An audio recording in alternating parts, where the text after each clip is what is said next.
Extra marital affairs কিহৰ কাৰণে হয় আপোনালোকে জানেনে? এইটো আচলতে মানুহে 80-20 যিটো ফৰ্মুলা সেইটো পাহৰি যায় আচলতে।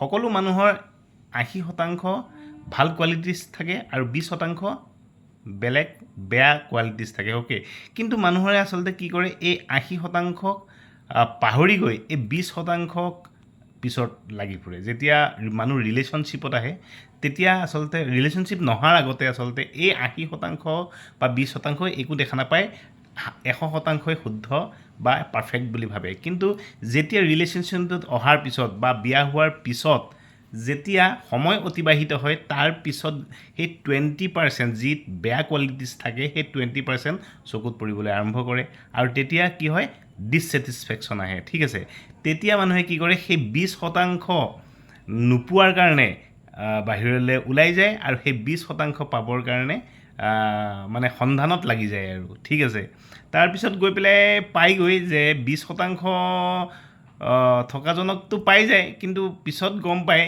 যে এওঁ দেখোন অকল 20%তেই দেখোন সীমিত, এতিয়া 80%লৈতো যোৱাৰ দূৰৰে কথা। সেইকাৰণে আচলতে মানুহে কি কৰিব লাগে, সেই 20% বেয়া গুণটো বাদ দি পেলাই 80% ভাল গুণত ফ'কাছ কৰিব লাগে।